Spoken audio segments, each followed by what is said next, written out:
but I think people should know there is a virus here. It kills people. And the only way we prevent it is to get vaccinated, to wear masks, to do social distancing, washing your hands all the time, and not just to think about, well, my freedom is being kind of disturbed here. No, screw your freedom. Did you ever, usually they're a little more subtle about it. They've been emboldened. Bobby Eberle, Republican strategist, host of the 13-minute News Hour. Bobby, how are you, brother? Hey, how's it going, Mike? It's good to see you. Man, great to talk to you. What concerns you the most about, well, that, but just all of it, everything we've been seeing here?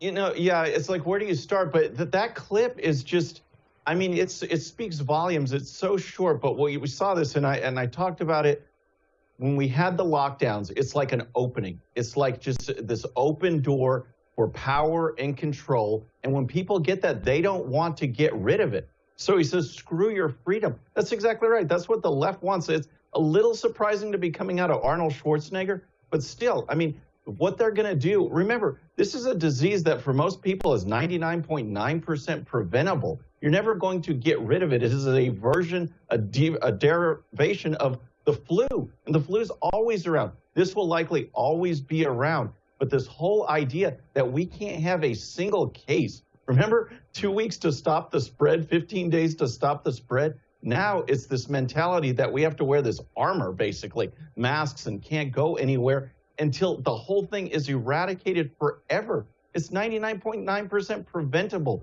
And the whole idea that they're going to stomp on our freedom because they want to just maintain control is just outrageous, and people shouldn't stand for it. Well, I'm so concerned that we've been desensitized to it all, that a clip like that he could even feel like he could say something like that and not be run out of town. You know what I mean? Like, that's wild.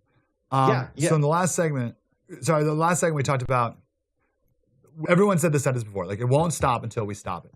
But there's a second part to that sentence, which is like, well, how to stop it? Well, you can't stop it until you're willing to make a pretty hard sacrifice to stop it. And that's where we played that Loudoun County clip, that teacher. We just played it. And she quit because she couldn't be a part of it anymore. And people aren't willing to make that type of sacrifice. What do you think about her? And what type of sacrifices do we need to make to put a stop to this? For critical race theory, you're talking about?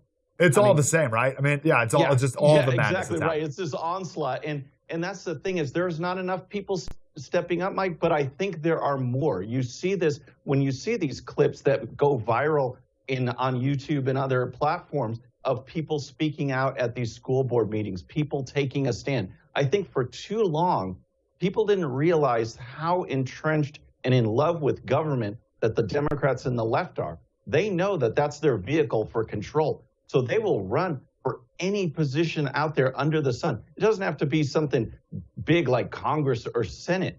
They will go to the school boards, the city councils, take control of those. And then all of a sudden people wonder why the curriculum is so messed up. The NEA, the Teachers Association, total leftists. You know, they'll reject propositions at their conferences that talk about actual education. But when it comes to BLM or critical race theory, they're pushing it. So people need to fight back. It's a shame that we have to see videos like this as like an outlier. But I do think that people are stepping up and more speaking out. Well, I hope they're encouraging the people.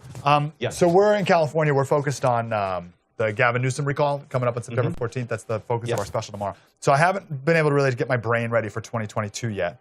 But what do Republicans need to do in order to, I don't know, how do they frame all this? Because, and maybe last election was an anomaly because of Trump and kind of threw things for a screw, right? So, but what are just like the Republican Party supposed to do for the 2022 election?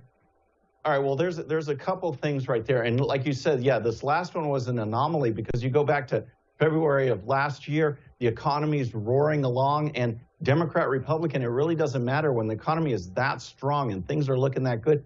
The president's usually reelected. And then all of a sudden, this came crashing down. So the thing about it is, though, that Joe Biden has not only terrible policies, but he has terrible messaging. I mean, the media seems to have forgotten the border, and yet every single month, it gets worse and worse and worse. This last month, 200,000 illegal border crossings in 1 month. It's just outrageous, and people are paying attention to that. They want to get back to their lives, their regular everyday lives. And they see things like inflation going up, the border crisis out of control. I think that is a winning message for Republicans. And just without even doing anything, we have the census going in our favor. Your state lost electoral vote. My state of Texas got one, got two. Florida got one. So even there, just the electoral politics tends to play in the favor of the Republicans for getting back the House without even strategizing. But I think with this message and these major issues, the spending, the inflation, the border, everything is going against Biden right now. I think it'll be a steamroll in 2022 for sure. Yeah, I hope. And this recall is going to be a very interesting moment. Yeah. Because this will be a good, like, will the regular person who's not normally paying attention or who votes for the Democrat because they're the nice people and I'm a nice person and they like care about people, like, are these lockdowns enough to get that average kind of middle of the road person to go Republican now? And hopefully that'll be encouraging for 2022, right? I think so. Here's the deal, because I'm not there in California. So all I can do is really kind of watch some of the polling and watch some of the reaction, the news stories. But a couple polls have come out that really paint an interesting picture. And that is, over the last couple months, you never saw the recall to keep him, to vote against the recall, topping 50%. So the majority were either undecided or voting to recall. And that has moved in the direction of a recall. So the fact that he's never topped 50% is a very, very big deal. And I think the closer you get to September 14th, the undecideds will break. I believe 3% already moved from undecided in the last poll that I was looking at to recall, to get rid of him. And so I think those numbers right there paint a picture. Like you said, people are tired of the lockdowns. They're tired of the left-wing policies in education and business. Businesses are leaving. And I think that all ends up to, I think it's a better than 50-50 chance that he's gone. Yeah, man, that'd be super exciting. Yeah. Bobby Eberle, 13-minute news hour. Bobby, great to talk to you, brother. Yeah, thanks, Mike. Appreciate it. Appreciate it, man. Let's do it again. Coming up next, Tara Reid. This is in light of...